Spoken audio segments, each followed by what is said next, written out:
Bonjour à tous et bienvenue. On se retrouve aujourd'hui, non pas pour faire du code, mais pour apprendre quelque chose qui est indispensable si vous voulez devenir codeur, enfin en tout cas si vous voulez coder à un niveau professionnel, à savoir GitHub.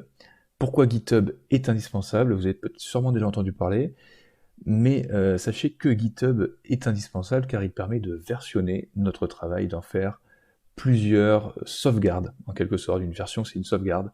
Et donc, vous pouvez, par exemple, tous les soirs, après avoir codé, faire une sauvegarde de ce que vous avez fait la journée. En quoi c'est bien de faire ça? Eh bien, si le lendemain, vous reprenez votre code et que vous installez des features et que tout est cassé et que vous n'arrivez plus à comprendre pourquoi, eh bien, vous pouvez revenir en arrière sur le code que vous avez sauvegardé la veille.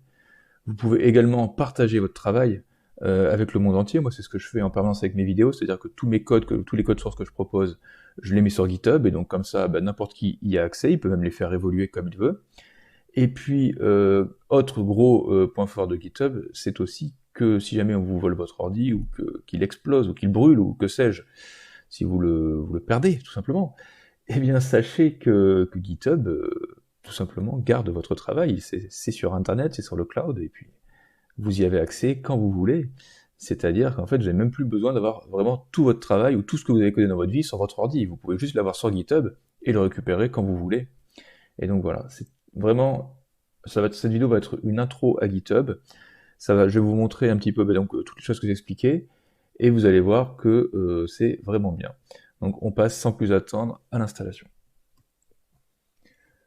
Alors, pour l'installation de GitHub, on va avoir besoin de deux choses précises. On va avoir déjà besoin de Git. Donc on va faire git download. Premier lien que vous allez trouver, normalement, c'est celui-ci, git-scm.com downloads. Là, vous allez sur votre système d'exploitation, tout simplement. Moi, j'allais sur Windows.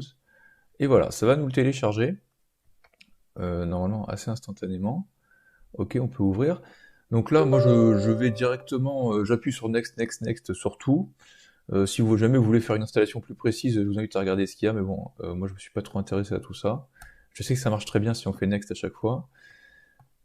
Hop, et voilà. Et là, on va installer ça. Donc ça va nous installer notamment Git Bash, qui sera une sorte d'invite de commande, enfin même totalement une invite de commande, qui va nous permettre de passer des ordres et de faire des sauvegardes. Donc ok, pendant que ça s'installe, on va aller s'inscrire sur github.com. Voilà, il y a deux choses. Donc s'inscrire sur github.com et télécharger Git Bash. Donc c'est les deux choses qu'on va voir. Donc on arrive sur cette interface, tiens, ça a changé, je constate. Non, on va pas aller sur Sign In. Si on parle un peu anglais, on va sur Sign Up pour s'inscrire. Voilà, ici même, moi je vais mettre from scratch le retour. Vous mettez votre nom là, d'accord? Moi j'ai déjà un GitHub, donc ça sert à rien que je mette mon vrai nom, mais vous mettez votre nom. Pourquoi? Parce qu'en fait, à chaque fois que vous ferez des commits, des sauvegardes sur Internet, votre nom apparaîtra. Donc comme ça, les gens ils sauront que c'est vous, et bon, ça pourra vous servir. Et ça peut aussi vous servir pour une deuxième chose, c'est que GitHub permet d'héberger un site Internet gratuitement. Et le nom de ce site, c'est le nom que vous mettrez là. Donc ça aussi c'est important cela. À la toute fin de la vidéo, je vous ferai un petit bonus, je vous montrerai comment héberger gratuitement sur GitHub du contenu, tout simplement. Donc voilà. Hop, j'ai créé un mail pour l'occasion. Donc ensuite on se met un mot de passe assez fort. Send occasionnel, non, on s'en fout. Ah, on va voir si on n'est pas un robot. Sélectionner une galaxie en spirale, ok. Oui, et oui. Yes, je suis pas un robot. Et normalement là, on est inscrit à GitHub. Normalement, j'ai bien dit. Ça, on s'en fiche. On n'est pas obligé de leur donner toutes les informations qui sont sur cette page. Là, quoi, tu me dis welcome. On peut aller sur Complete Setup. Et voilà. Ah, ils vont nous envoyer un email. Ok, pas de souci. Sûrement pour un email de validation. Qu'est-ce qu'il me dit? Fonctionnalité intelligente. Très bien. Ok, voilà. Alors, l'email de validation. Waouh, décidément. Hop, on vérifie. Et à partir de là, les amis, donc, on est inscrit à GitHub. Et on a installé GitHub. Là, vous voyez, enfin Git Bash en tout cas. Donc Git machin setup completing Git setup wizard.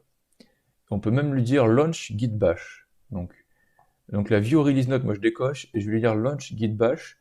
Regarde ce que ça va faire. Voilà, ça nous lance cette petite invite de commande qui, je vais revenir quand même plus en longueur dessus, mais c'est depuis ce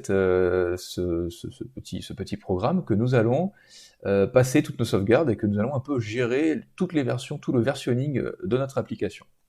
D'accord?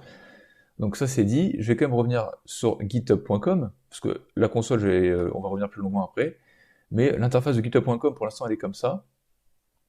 Donc là ça me dit Send as machin, vous avez Your Profile, Your Repositories, Your Project, donc c'est un petit peu là-dedans que vous allez naviguer. Et d'ailleurs si vous avez sur votre profil, là vous voyez qu'il y a des choses qui sont assez intéressantes, c'est-à-dire que là vous avez tous vos repositories. Donc un repository ce sont les projets, on va dire en quelque sorte les projets que vous allez sauvegarder au fur et à mesure. Donc pour l'instant il n'y en a pas, on verra dans une seconde partie de vidéo comment les gérer. Donc voilà, bon, il y a un certain nombre de petites choses. On peut éditer son profil, on peut mettre la ville où on est, voilà. Vous pouvez mettre votre compagnie, la location, votre site internet, votre Twitter, plein de petites choses qui après pour les autres codeurs pourront permettre de vous identifier, pourront éventuellement permettre de vous recruter. Donc n'hésitez pas aussi, mettez une photo, faites des choses comme ça. Et là vous avez même l'historique de l'année, de tout ce que vous avez commit dans l'année. Attendez, je vais vous montrer. Si je vous montre mon GitHub à moi, ça s'appelle JustFS, voilà, et là on voit quoi? On voit tous les commits que j'ai fait dans l'année, plus c'est vert foncé et plus il y a eu des commits, plus il y en a eu dans la journée, tu vois. Vous voyez là, celle-ci j'en ai fait 6 dans la journée, donc ça fait un vert très foncé. Et quand c'est vert clair, en général c'est une contribution dans la journée, et gris c'est qu'on n'a pas codé. Donc ça c'est aussi un petit peu important, je dis un petit peu important parce que c'est pas important pour tout le monde, mais il y a certains recruteurs qui attachent de l'importance à ce que votre GitHub, à ce que vous ayez, en tout cas, des choses remplies là-dedans, ça montre que vous codez régulièrement, que vous ne faites pas rien. Vous voyez, en 2020 j'ai fait ça, en 2019, ça c'est quand j'ai découvert GitHub, et après tout là je n'avais rien commit, et après j'ai commencé à m'y mettre. Voilà, donc c'est quand même c'est assez important de le faire. Enfin important, encore une fois je vous dis, c'est pas vital, mais euh, habituez-vous, à chaque fois vous codez à chaque fin de journée, à faire un commit, et c'est ça que je vais vous apprendre dans cette vidéo de toute façon. Donc maintenant on va passer à l'explication de Git Bash. Alors, pour bien comprendre tout ce qui va se passer, je vous ai fait un petit résumé de tout ce qu'on va voir dans cette vidéo. Donc juste en dessous de la vidéo, vous avez un support, j'ai créé un repositories, donc comme si j'avais créé un nouveau projet, sauf que dedans je n'ai mis qu'une image, je n'ai mis qu'un PDF. On peut le faire. Donc là vous voyez, vous avez le lien, là ça nous mène là-dessus. J'ai fait exprès de vous mettre directement sur l'interface. J'aurais pu vous mettre un zip de l'image immédiatement en prenant ce lien-là par exemple, mais j'ai préféré vous inviter à tomber sur l'interface de GitHub, et là vous tombez sur un repositories, donc celui-ci c'est moi qui l'ai créé. Vous voyez qu'il y a 0 star, donc les gens s'ils aiment, ils peuvent mettre une étoile, ils peuvent éventuellement forker, voilà, bon, il y a énormément de choses qui peuvent être faites, on va pas aller dans les détails de tout ce qui peut être fait après dans le travail en équipe, etc. Bon, sachez juste que là on est sur un repository qui a été fait par JustFS, il s'appelle cours GitHub, ce repository. Et là, en dessous, il y a la contenance. Donc des fois, il y a des fichiers HTML, enfin même tout le temps, des fichiers CSS, du JavaScript. Là, je n'ai fait quoi? Je n'ai juste mis qu'un seul PDF. Ce sera le seul et unique support dont on aura besoin pour ce cours. Et si on clique dessus, on peut même avoir un aperçu. Alors, je sais pas si ça va être assez visible. Bon, ça m'a l'air... Bon, ça sera pas fou, hein. Si vous êtes sur téléphone, vous n'allez rien voir, mais on réussira à voir pour les besoins de la vidéo, ça suffira. Vous, je vous invite à la télécharger, cette feuille, et à vous la mettre de côté, à la garder. Alors là, vous dites qu'il y a énormément de choses, mais non, en vrai, il n'y a pas énormément de choses sur cette feuille. Donc ça s'appelle une GitHub cheat sheet, donc cheat sheet en langage informatique, et bien, ce sont des feuilles qui résument un peu tout. Cheat, bon, c'est tricher, et sheet, c'est feuille, mais voilà, ça s'appelle comme ça en informatique, et là, j'ai mis versionner son travail. Donc c'est à peu près tout ce dont vous avez besoin de savoir, tout ce qu'il faut que vous sachiez pour versionner son travail. En vrai, il y a énormément de commandes, il y a énormément de choses. Là, j'essaie de m'en tenir, comme souvent, à l'essentiel. Donc, ce qui est vraiment important, cette feuille, et ce qu'on va voir vraiment en précision, c'est les deux carrés, enfin les deux rectangles verts. Et le rectangle noir, le carré noir, en fait, c'est à peu près 97 ou 98% de ce que vous allez faire sur GitHub, ça tient en ces trois commandes. Donc voilà, c'est tout. Si à la fin de cette vidéo, vous ne retenez que ça, là, que ce petit truc, c'est bon, vous êtes bon. Donc voilà. Je vous ai quand même mis comment on navigue dans Git Bash, et comment on navigue tout simplement sur les invites de commandes, hein. On va voir ça, et après bon, plein d'autres commandes sur lesquelles je reviendrai, mais là tout d'abord on va essayer de voir comment ça marche là, ce petit machin. Mince, du coup j'ai tout rangé. Hop, il est là. Donc on va essayer de voir comment ça marche. Donc pour cela, je vais vous montrer, oui, bah, un petit peu toutes les touches à quoi elles peuvent servir.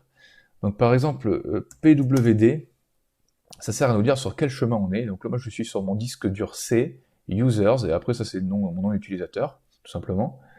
Donc, OK. Qu'est-ce qu'on peut vouloir faire? Tiens, si par exemple, on voulait se mettre sur le bureau, on pourrait simplement dire CD pour Change Directory, vous voyez, je vous l'ai mis là.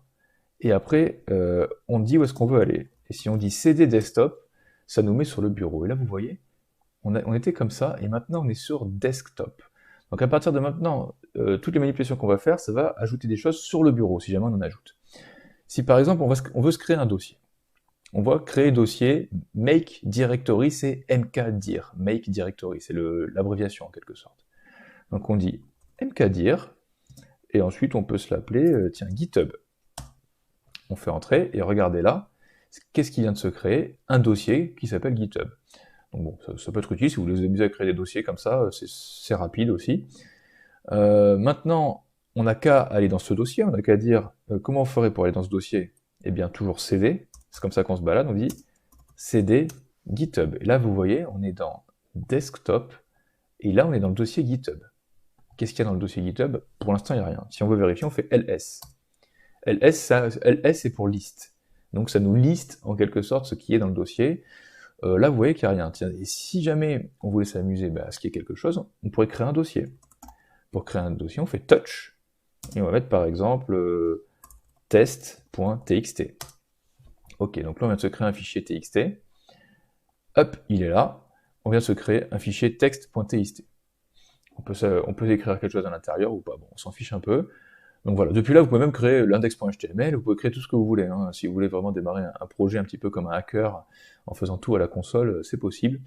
Donc voilà, qu'est-ce qu'on peut voir d'autre? Bon, ls, c'est pour lister tout ce qu'il y a, mais là, il n'y a rien. Bah, attendez, si on fait ls maintenant, hop, on voit que ça liste text.txt, ça liste tous les fichiers qui sont à l'intérieur. Mais si par exemple, on veut revenir en arrière, là, on est dans GitHub, on est dans le fichier GitHub qui se trouve sur le bureau. Si on veut revenir en arrière, on fait cd espace 2 points. Et là, on se retrouve sur le bureau. Tiens, sur le bureau, si on fait ls, voilà, il y a quand même beaucoup plus de choses. Bon, il y a enfin ça c'est les dossiers, hein, en gros, il y a tout ce que j'ai sur mon bureau. Donc voilà. C'est comme ça que ça marche. Là, on vient de se créer un dossier avec un fichier texte. Donc voilà, comment dire, oui, l'invite de commande, c'est comme ça que ça fonctionne. Il fallait quand même vous faire cette petite introduction. Maintenant, on va se configurer GitHub, enfin Git Bash en tout cas. Pour l'instant, si on fait git config global list, d'accord, c'est ce qui est là, c'est pour afficher le nom, le mail et plein d'informations sur la personne qui travaille. Error, key does not contain a section list. Git config, j'ai oublié. Non, j'ai bien écrit, ah non, j'ai mis un espace là. D'accord, c'est pas grave. Si on fait des erreurs, ben on refait. Donc global list. Voilà. Là, c'est mieux. Ah, mais il me connaît déjà. Ah oui, d'accord, parce que j'avais fait un test. Oui, bon, il me connaît, c'est pas très grave. Vous, normalement, vous avez rien à name et vous avez rien à user.email. Eh bien, nous, il va falloir qu'on configure ça. Et donc, pour se configurer ça, je vous ai mis ça là. Donc là, vous avez initialisation de Git. Vous avez d'abord comment configurer votre nom, comment configurer votre mail, et à la fin, pour contrôler que les deux ont bien marché, là, vous pouvez vous contrôler. Et comme ça, bon, c'est comme ça qu'on retrouve les gens qui font des commits, etc. Bon, c'est plus pour le travail en équipe, mais c'est quand même bien de configurer Git quand on commence à travailler avec. Donc, moi, je vais faire git config. Bon, je peux laisser mon nom test. Je vais juste changer mon email pour qu'il soit raccord avec l'email user.email. Et donc derrière, sans guillemets, sans rien, on dit le. Alors, faut savoir que pour le nom, il faut que vous mettiez des guillemets, c'est quand vous allez configurer votre nom. Quand vous mettez le mail, vous n'avez pas besoin de mettre de guillemets, vous mettez immédiatement le mail. Donc, moi, c'était from scratch le retour @gmail.com. Voilà, j'enregistre et ensuite derrière, on peut tout simplement se contrôler. Donc global-list. Ok, là il y a from scratch le retour, machin chouette, super, on est content. Donc maintenant, on va pouvoir, les amis, commencer à versionner notre travail. Alors, pour accéder à GitHub, je ne vous l'ai pas montré tout à l'heure, vous pouvez faire bash, vous tapez git ou git bash là dans votre machin, vous l'avez. Sinon, vous vous placez directement sur le dossier que vous voulez, vous faites clic droit, et vous faites git bash here, et là, vous tombez immédiatement sur le chemin et sur votre dossier. Là, on est dans le dossier, en fait. Regardez, on peut faire ls, hop, on voit qu'il y a bien test.txt à l'intérieur. Donc voilà. Alors maintenant, on va essayer de versionner notre travail, et pour versionner notre travail, eh bien, il faut initialiser un dépôt. Donc, comment on fait pour initialiser un dépôt? Je vous l'ai mis là, git init. Ça fait quoi? Ça initialise le dépôt. Je précise quand même, mettez-vous sur le bon dossier, parce que si vous n'êtes pas sur le bureau, par exemple, ou quoi, enfin, peu importe, si vous n'êtes pas au bon endroit, ça va pas marcher. Et après, je précise que c'est quand même mieux à faire depuis github.com, de créer un repository directement sur GitHub, on verra pourquoi. Parce qu'en fait, là, tout ce qu'on fait, on le fait en local. Ça va être enregistré sur notre ordinateur, mais c'est tout. C'est-à-dire que votre ordinateur pourra brûler derrière ça. Malheureusement, le code ne sera pas sauvegardé sur Internet. Donc on va quand même y aller étape par étape. On fait git init, et il nous met initialized empty git repository. Ok, allons voir à quoi ça ressemble. Donc là, on va dans notre dossier, et il n'y a rien. Il n'y a pas le git repository, il n'est pas là. Enfin, en tout cas, le fichier qui permet de sauvegarder un peu tout ce qu'on fait. Pourquoi? Parce qu'il faut aller sur affichage, et éléments masqués. Il est dans les éléments masqués. Et là, vous voyez, on a un point git, voilà, qui s'occupe de gérer le versionning de ce fichier selon les commandes qu'on va lui passer. Donc c'est lui, après, qui va nous gérer tout ça. Voilà, tout simplement. Eh bien, maintenant nous avons initialisé notre dépôt, les amis. Eh bien, codons, essayons de créer des versions d'un projet, au hasard. Donc, comment est-ce qu'on s'y prendrait? Là, regardez, vous voyez que là, il y a master qui s'est rajouté, tiens. On reviendra après sur, avec les commits, à quoi correspond master. Mais avant tout, on va coder. Et donc, pour coder depuis git bash, on fait code, espace, point, paf. Et là, ça nous ouvre immédiatement, notre éditeur de code, hein, tout simplement. Voilà, on est sur test.txt. Tiens, nous, on va se faire, pour l'exemple, on va se faire un index.html. Voilà. Hop. On va faire un h1 cours GitHub et un h2. On va écrire version 1. Ok, donc là, on a une version 1 de notre cours. Elle est comme ceci. On a qu'à se mettre un petit P. Voilà, comme ça, on habille un petit peu le projet. Voilà. Ok. Donc, on a ça. Eh bien, les amis, sauvegardons. Voilà, nous avons fini notre journée de travail. Nous avons codé tout ça. On se dit, ok, c'est bon. Maintenant, je vais aller boire un verre. On sauvegarde. Ok. Alors, comment on s'y prend? On est sur tac, tac, tac. On est là-dessus. Je vais quand même vous remontrer voilà, ceci. Donc, versionner en local. De toute façon, il faudra toujours versionner en local. Sachez que ces deux commandes, la git add et git commit, il faudra toujours les faire d'abord en local, et ensuite vous enverrez sur Internet. Bon, voilà, je préfère vous le dire, sachez que ça ne sert pas quand même à rien de travailler en local, même si là, moi, le git init, je le fais jamais, par exemple. Donc voilà. Donc là, on va faire git add, et ça va donc ajouter toutes les modifications, puisqu'il y a un git add, et après, espace point, d'accord? Donc, faisons-le. On fait git add, espace point. Voilà. Là, il nous a ajouté un certain nombre de choses. Et donc là, si on veut vérifier qu'est-ce qu'on s'est ajouté, on fait un git diff. Je vous l'ai mis là dans autre commande, mais ça, bon, c'est pas un truc qu'on fait souvent. En général, quand on fait git add, juste derrière, on fait git commit. Parce qu'en fait, le git... non, c'est pas git diff, c'est git status, c'est ça? Voilà. Git status, plutôt. On fait git status, et il nous dit no commit yet, donc on n'a toujours pas fait de commit. On a juste fait un git add, mais en fait, en faisant un git add et le point, c'est-à-dire qu'on prend tous les fichiers qu'il y a là-dedans, et en quelque sorte, on les met dans une zone d'attente, on les met en zone d'index, ça s'appelle comme ça. Donc, on prend tous nos fichiers, on se les met dans une zone d'index, en attendant, rien ne se passe, et c'est après qu'il faut ou non faire un commit. Donc là, on voit que dans la file d'attente, en faisant un git statut, en gros, on voit qu'il y a ça qui attend, on a un new file qui s'appelle comme ça, et on a un new file qui s'appelle comme ça, parce que pour l'instant, on n'a pas une seule sauvegarde. Donc lui, il détecte qu'il y a ça et ça à ajouter, si jamais on fait une sauvegarde. Donc, on va se le faire. On va faire un git commit avec -m pour le message et explication. C'est important parce que plus vous allez faire des sauvegardes, et pour vous y retrouver, ça va être important de donner des bons noms, des bonnes explications. Comme ça, vous pourrez tout le temps vous retrouver dans vos commits. Donc, qu'est-ce que j'ai écrit? J'ai écrit créer un nouveau commit. Git add pousse les fichiers en zone d'index. Mais par contre, git add, il ne sauvegarde rien. Et après, c'est git commit qui les sauvegarde réellement dans un nouveau commit. Ok, essayons. Donc là, on fait git commit-m pour message, et on dit première version du cours. Ok. Paf, on fait comme ça. Et là, regardez, file change, insert machin chouette. Ok, donc là, a priori, on a sauvegardé, notre travail. Donc ceci là, ça a été sauvegardé. Donc, comment vérifier ça? Eh bien, regardez, là, on peut gérer les commits. Donc, je vous l'ai mis en gris parce que c'est pas hyper important. En vrai, la plupart du temps, on n'est pas à fond là-dedans, quoi. C'est vraiment quand on commence à travailler en équipe, dans des gros groupes, avec des grosses équipes, que là, on commence à vraiment regarder les commits, à inspecter, à faire des branches, à faire des choses comme ça. Mais là, juste pour ce cours, pour versionner son travail, pour être autonome et pour faire plusieurs versions des choses, il n'y a pas besoin d'en savoir autant. Donc, donc là, pour gérer les commits, vous faites simplement git log. Hop. Et en faisant git log, on se rend compte de quoi? On se rend compte de quoi? Qu'on a un commit qui s'appelle voilà, charabia, voilà, comme ceci. Donc ça s'appelle un SHA-1, sachez-le, je vais revenir là-dessus. Le nom comme ça s'appelle un SHA-1. Et ça s'appelle Head Master.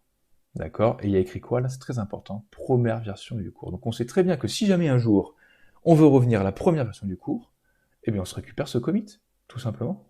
Donc on va s'en créer un deuxième, on va se créer une deuxième version de notre cours, et on va se l'appeler, hop, version 2.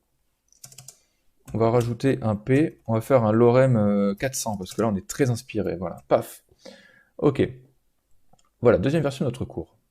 Donc, allons-y, créons-nous une sauvegarde. Comment on s'y prendrait pour créer une sauvegarde? Donc git init, il n'y a plus besoin de le refaire, puisque notre dépôt est déjà initialisé. Donc pour se créer une sauvegarde, il faut faire git add, donc on pousse les nouveautés en zone d'index. Hop, git add, donc là regardez, si on fait git statut, il nous dit que index.html, il a été modifié, c'est lui sur lequel on va agir. Par contre, il ne nous parle pas de test.txt, parce que lui, il n'a pas bougé, donc il n'y a rien besoin de faire au niveau de la sauvegarde, vous voyez, donc il arrive vraiment à voir les changements qu'il y a dans chaque fichier. Donc là, en zone d'index, on a ça. Et bien, si on veut pusher, on fait git commit, m pour message, et version 2 avec beaucoup de texte. Voilà, faut pas hésiter à être explicite, à savoir vraiment ce que c'est. Voilà, on sait que c'est la V2, et on sait qu'on a rajouté beaucoup de texte. En général, on peut le faire en anglais, après ça dépend, faites comme vous voulez, hein, mais en général, ça se fait en anglais. Voilà. Ok, on vient de faire un commit, one file change, donc là il nous dit carrément tout ce qu'il a fait, il a même supprimé un truc là, une seule ligne, je sais pas ce que c'est. Donc voilà. Consultons git log. Allons-y. Hop. Et là, en faisant git log, maintenant, on a deux commits. On a la version 2 avec beaucoup de texte, et on a la première version. Et vous voyez qu'on est sur le master head. Donc, retenez juste que le master, c'est la branche principale de notre projet. On ne fera pas d'autres branches dans ce cours.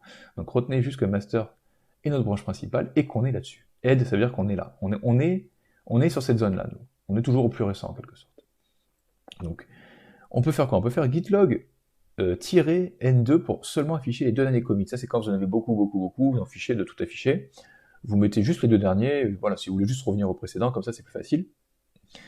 Après, il y a quoi? J'ai mis git show SHA-1. Donc SHA-1, il faut savoir que SHA-1, là, ce que je mets pas en gras, c'est parce qu'il faut, c'est des trucs qu'il faut mettre soi-même. Donc le SHA-1, c'est ça, par exemple. C'est ça, d'accord? Ok. Donc là, je vous dis git show, ça c'est pour voir le commit spécifique. Cliquez sur la modèle de la souris et collez. Eh bien, tiens, essayons.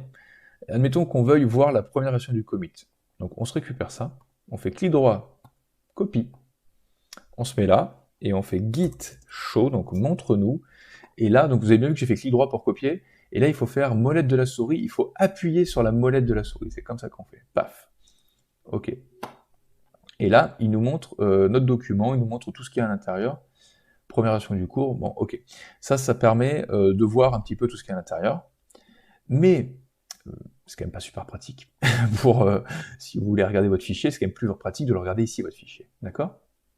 Donc là, regardez bien. On est sur notre cours, hein, tout simplement, sur notre GitHub, là. On est ici, d'accord? Là, il y a notre dépôt qui a été initialisé, là, nos deux fichiers. Eh bien, nous, on va pouvoir lui dire, éventuellement, de revenir à un fichier précédent, au commit précédent. Et là, vous allez voir que tout va changer instantanément. Ça, c'est magique. Vous êtes prêts à voir de la magie? Alors, regardez. On va par exemple... qu'est-ce qu'il me fait là? Attendez. Clear. Non, ça va plus marcher.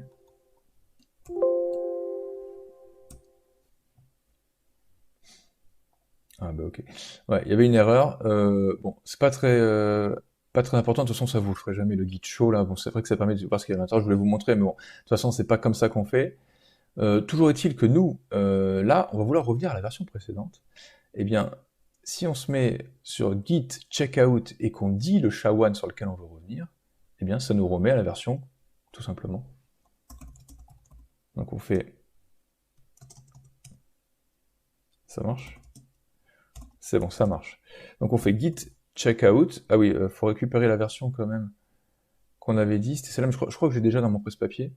Donc git checkout et molette de la souris. Non, ça n'a pas marché. Ça n'a pas marché. Il faut que je récupère la molette ici. Ok, donc là on fait copie. Et on se met là. Alors git checkout et le SHA-1. Voilà, là je l'ai. Ok, et donc là il nous dit quoi? Il nous dit head is no machin, première version du cours. Il nous dit voilà, maintenant le head c'est ça, head c'est là où il est actuellement, d'accord? Et là ça nous dit quoi? Vous voyez que là on n'est pas sur master, hein. On n'est pas sur master les amis, et regardez, voilà, tout a disparu et on revient à version 1. Donc on est revenu dans notre précédent code, ça s'est fait de façon tout à fait instantanée. D'ailleurs, si jamais on veut revenir à la version la plus récente, on fait juste git checkout et ramène-moi au master. Et regardez, si donc on lui dit ça maintenant, git checkout master, voilà, et vous voyez que de façon instantanée, il nous remet absolument tout. Et donc voilà, il peut versionner votre code. Et là, ça le fait sur un tout petit fichier HTML, mais ce qui est impressionnant, c'est que ça peut vous le faire sur des dossiers absolument énormes, et il voit toutes les différences, il voit tout ce qui a été fait, et il vous remet exactement la version qu'il vous faut. Donc voilà, là c'est bien, on est en local, on a réussi, donc regardez si on fait git log à s'afficher nos deux machins, donc là, ok, on a réussi à faire des sauvegardes, mais ça résout pas le problème de mettre les choses en ligne, de les partager avec des gens, ou même vous, par exemple si vous faites quelque chose chez vous pour votre travail, et bien après vous le mettez sur GitHub, et quand vous arrivez au travail, et bien vous pouvez récupérer ce que vous avez codé par exemple chez vous, des choses comme ça. Donc maintenant ce qui va nous intéresser, c'est de faire en sorte que ce travail-là, tout ça là, ces commits, ils ne restent pas en local sur un ordinateur, mais qu'on puisse les partager. Alors, pour partager les fichiers, on va revenir sur notre interface de github.com, puisque c'est là que ça va se passer. On se trouve ici, on a des repositories. Donc repositories, c'est des projets. Eh bien, on va s'en créer un, les amis, tout simplement. On va faire new, ici. Et là, on peut l'appeler comme on veut, donc on va l'appeler GitHub vidéo, je vais l'appeler moi pour être sûr que ça ne fasse pas doublon avec ce que j'ai déjà sur mon bureau. Vous appelez-le comme vous voulez. Donc on dit qu'il est soit public soit privé. S'il est privé, vous êtes la seule personne à y accéder, donc vous pouvez garder des données privées, des bouts de code, enfin des projets privés, si vous voulez pas le partager, il n'y a pas de souci. Donc bon, on va rester en public, hein, bien évidemment. Vous pouvez ajouter automatiquement un README, un gitignore. Donc gitignore, c'est par exemple quand vous faites du React ou quand vous utilisez des grosses bibliothèques ou des gros frameworks, eh bien vous ne committez pas, vous n'envoyez pas sur Internet toute la totalité du framework. D'accord? Donc c'est le point gitignore, en fait, c'est des choses qu'on dit, ça tu ne l'envoies pas, sur GitHub. D'accord? Et après, bon, il y a des licences, mais on s'en fiche. Nous, on va juste faire create repository. Et là, vous allez voir que voilà, on vient de se créer un repository. C'est bon, il est fait. Il est là, il est beau. Là, il nous explique un petit peu comment s'en dépatouiller. Vous voyez, il nous incite à faire du git init, des choses comme ça. Bon, nous, on va pas utiliser tout ça.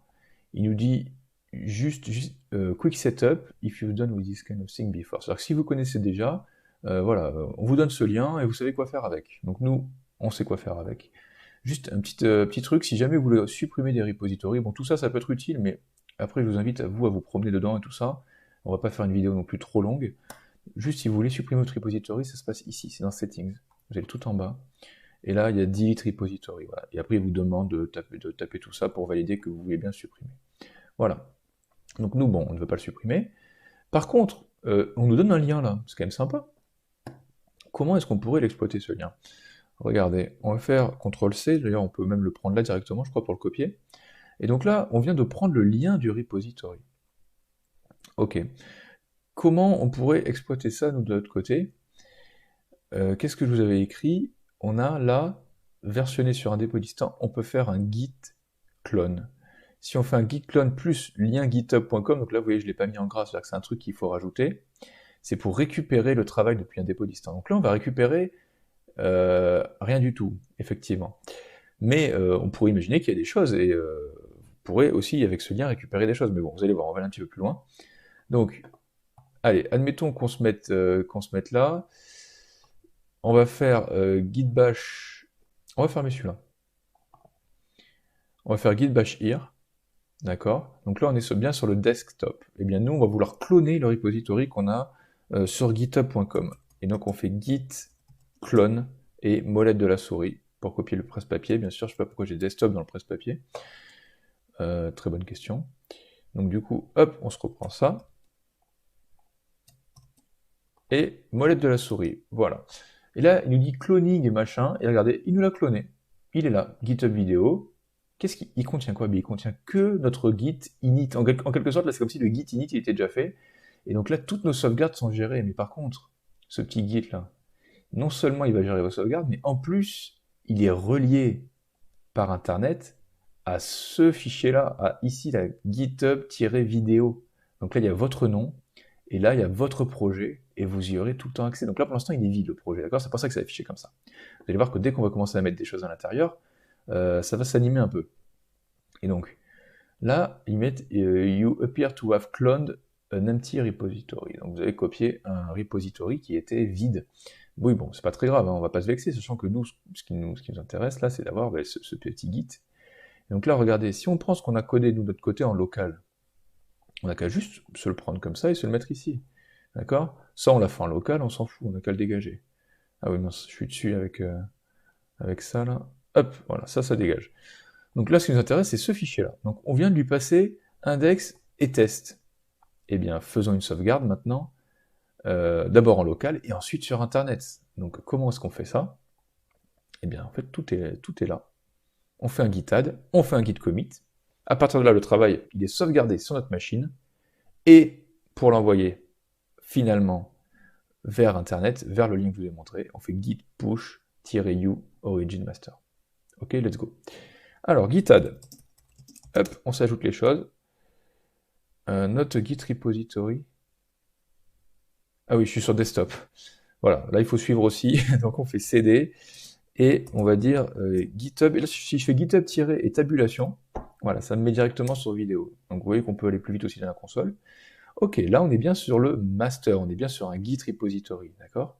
Là, il est bien vu qu'on n'était pas sur un Git repository. Il n'y avait pas le petit fichier Git. Vous voyez ce petit fichier, oui, que je vous avais montré tout à l'heure. Donc, allez, on fait git add. Hop, là on a ajouté les choses. Bon, ça se voit pas trop. Si on fait git status, voilà, ça se voit un petit peu mieux. Et surtout, ce qui est important, c'est qu'il faut faire git commit-m et envoi sur GitHub. Bon, je vais mettre premier envoi. Premier envoi sur Internet. Et oui, là, après, ça, vous ne pourrez plus perdre votre travail. Donc là, pour l'instant, ce n'est pas encore le cas. On vient de faire juste git commit m message. Donc on est toujours en local. Si on veut aller versionner sur un dépôt distant, donc il y a git clone, je vous l'ai mis. Et ensuite, il y a le git push you origin master. Ça, vous allez le faire souvent. Si jamais, des fois, ça marche pas, des fois, ça bug, bon, souvent quand il y a des branches et des trucs un peu compliqués, vous avez l'opportunité éventuellement de faire un F à la place du U, F pour force. Mais je ne recommande pas. Enfin, faut vraiment être sûr de soi, en tout cas. Si vous travaillez en équipe, ne le faites pas. Si vous travaillez que sur un truc que vous-même vous avez fait, et que vous êtes sûr de vous, alors oui, vous pouvez le faire. Donc, toujours est-il que là, la commande qui nous intéresse, c'est git push you origin master. Git up origin master. Et là, normalement, il ne connaît pas. Voilà. Et là, il nous dit, bah, attendez, parce que votre guide bash, là, il est relié à rien. On a installé les deux choses séparément. Donc oui, effectivement, nous, il faut qu'on arrive à relier ce GitHub-là avec la personne qui est là, parce que sinon, ça voudrait dire qu'on pourrait commit des choses sur le GitHub de Facebook, ou sur n'importe quel GitHub. Donc non, il faut quand même s'identifier. Donc on fait sign in with browser. Voilà. Et là, on met authorize get credential manager. Voilà. Authentication succeed. Normalement, voilà, ça a marché de l'autre côté. Voilà ce que ça fait. Quand on a fini un commit sur Internet, ça fait ça en général. Ouais. Lui, le total, tout ce qu'il a fait, tac, tac, tac, master, setup to branch, paf. Allons voir ce qui s'est passé. Donc on est sur ce lien, donc votre nom, plus ce qu'on a créé, et donc actualisons la page. Et voilà les amis, nous avons créé notre repository. Donc chaque fichier, après, il affiche aussi le commit auquel il appartient, donc les deux ont été commits en même temps. Et donc voilà les amis, notre travail est sur Internet, et là on y a tout le temps, on y a accès en permanence. Voilà comment ça se présente. C'est aussi simple que ça, et après vous le faites évoluer, et à chaque fois que vous le faites évoluer, vous faites git add, git commit avec un message explicite, et git push to origin master. Et voilà, et vous faites évoluer votre travail, tout simplement, hein, c'est comme ça que ça marche. Et regardez, si on va dans le profil, on voit que là on a fait... Bon, il y a écrit 4 contributions, parce que il faut savoir que quand on crée un repository, ça compte comme une contribution, et à mon avis, quand on s'inscrit aussi, ça compte comme une contribution. Bon, voilà. Bon, toujours est-il que là, après jour, là, vous aurez les traces de tout ce que vous avez fait, et vous pouvez cliquer sur ce que vous avez fait dans la journée, et là, vous voyez, vous pouvez recliquer, et vous voyez à chaque fois le travail qui a été accompli. Et donc voilà, c'est génial. Bon, on voit que dans test, il n'y a rien du tout. Voilà, bon, je vais pas non plus trop m'étendre, mais sachez que vous avez même la possibilité d'agir sur les fichiers directement ici, etc. Mais je ne vais pas m'étendre sur tout ça. Je vous laisserai vraiment découvrir l'interface petit à petit. En tout cas, avec les éléments que je vous ai donnés, vous êtes en mesure de vous créer vos repositories. Donc ensuite, vous faites un git clone, hein, vous récupérez le lien du repository, et après vous l'ajoutez. Vous ajoutez tout votre fichier, comme ceci. Mais bon, de toute façon, on va finir cette vidéo avec un petit bonus, c'est-à-dire mettre en ligne son site hébergé gratuitement grâce à GitHub. Donc ça, c'est cool de leur part. Et en plus, comme ça va nous faire bosser un peu plus les repositories. Avant que j'oublie quand même, sachez que vous pouvez éventuellement, là sur votre projet, là je suis sur GitHub vidéo, si l'interface là, pour gérer les commits, elle vous plaît pas, quand vous faites git log, etc., vous pouvez également repérer les commits plus rapidement ici, là, en cliquant là-dessus. Là, vous voyez ce qui a été fait en termes de commit. Bon, là, il n'y en a eu qu'un de fait, mais si vous cliquez là, hop, vous arrivez au niveau du commit, et il a son numéro, il a son SHA-1 particulier, qui est ici. Et donc, moi, ça m'arrive souvent pour proposer des liens à des gens en vidéo, bon, quand je propose des bouts de code, je me balade comme ça dans les commits. Bon, là, il n'y en a qu'un seul, donc l'exemple est moyen. Bref, toujours est-il que maintenant, je vais vous montrer comment on fait pour héberger gratuitement grâce à GitHub un site. Eh bien, regardez, vous allez sur votre nom, là, sur votre interface, comme ça de base, on va sur Repository, et on va se créer un nouveau repository, les amis. Et ce repository, il va falloir l'appeler de façon très précise. Il va falloir que vous lui donniez votre nom. Donc moi, c'est from scratch. C'est pour ça que je vous ai dit que c'était important de donner son nom, parce qu'après, c'est ça qui va être le lien de votre site. Donc moi, c'est from scratch le retour. D'accord, .github.io. Voilà le nom que votre repository doit avoir, ok? Donc vous faites ça, vous le créez, votre nouveau repository, voilà, comme ça vous en avez deux, voilà, et vous pouvez le récupérer ici. Donc nous on va se le récupérer, notre repository. Hop, on se met ici, donc là on est dans GitHub vidéo, c'est pas là qu'on veut être, on fait cd, hop, espace 2 points. Hop, on est sur desktop, ok, on va faire un git clone, et je pensais encore l'avoir dans mon presse-papier, mais toujours pas apparemment.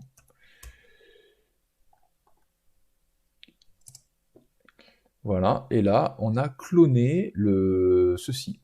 Et en fait, voilà, ce machin, bon, moi ça s'appelle from scratch le retour, donc ça c'est moyen. .github.io, et bien les amis, tout ce que vous allez mettre là-dedans, c'est un repository. Donc voilà, là il y a le git hein, pour sauvegarder, d'accord, il est là. Et bien tout ce que vous allez mettre là-dedans, et bien ça représentera, ça sera mis en ligne par GitHub. Donc après, c'est à vous de faire ce que vous voulez, de mettre ce que vous voulez là-dedans. Par exemple, on va pas s'embêter, hein. On va reprendre ce qu'on a fait là. Je vais juste copier ça, hop, comme ceci. Voilà. Et donc, on a juste une page index avec le cours, je sais pas quelle c'est la version 2. Donc on fait git bash here, ok. Git add, hop, on ajoute un zone d'index. Git commit m, on va mettre mise en ligne par exemple, mise en ligne premier site. Ok. Et derrière, git push you origin master. Et donc là, de ce côté-là, regardez. Il faut savoir que c'est pas instantané, ça prend une petite minute, 1 ou 2 minutes.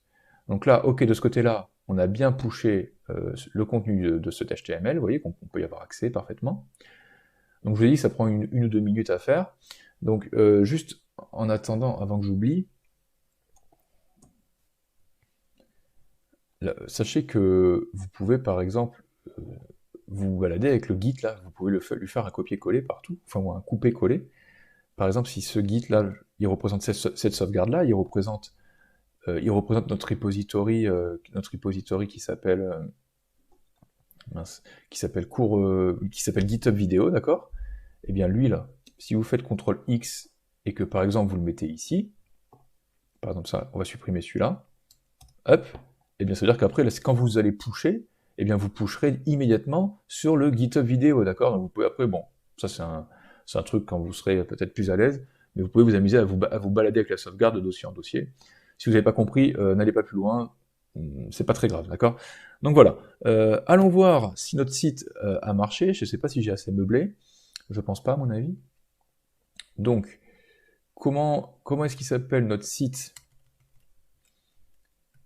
.github.io, et moi il s'appelle donc from scratch le retour.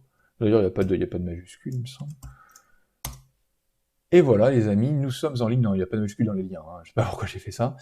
Toujours dit que vous avez votre nom d'utilisateur, .github.io, et ça vous héberge à peu près tout n'importe quoi. Moi j'héberge du React sur GitHub, donc il n'y a pas de souci, ça marche. Ça, bon, faut quand même pas qu'il y ait un bac, hein. S'il y a un bac, bien sûr, il peut pas tout gérer. Mais en tout cas, pour un CV ou pour un portfolio, c'est parfait. Vous pouvez vraiment mettre ce que vous voulez. GitHub vous l'hébergera et vous pouvez donner ce lien à tous les gens que vous voulez. Donc voilà les amis, il ne me reste plus qu'à conclure. Il ne me reste plus qu'à vous dire bon, ben, que bien sûr, on n'a quand même pas vu tout ce que GitHub offre là-dedans. Vous en doutez, à chaque fois, vous avez vu que je me suis un petit peu retenu de vous expliquer trop de choses et pour que pour que ce soit trop fouillis. Peut-être que ça fera l'objet d'une vidéo un peu plus approfondie. Mais en tout cas, moi, ce que je voulais vous présenter dans cette vidéo, je pense que je voulais bien présenter, c'est-à-dire que comment versionner votre travail, comment le sauvegarder, retenez, si vous avez qu'un truc à retenir, retenez ce qui est écrit en noir là. Bon, faites d'abord un git clone, d'accord? Et ensuite, vous pouvez, à chaque jour, à chaque fois que vous allez commencer à préparer une feature, genre en JavaScript, un truc que vous savez pas trop comment ça va marcher, faites d'abord un commit, et comme ça, si tout ce que vous avez codé est trop fouillis ou vous aimez pas, ben vous pouvez revenir en arrière et repartir sur du code propre. Donc voilà les amis, j'espère que ça vous a plu, et puis je vous dis à bientôt. Allez, ciao.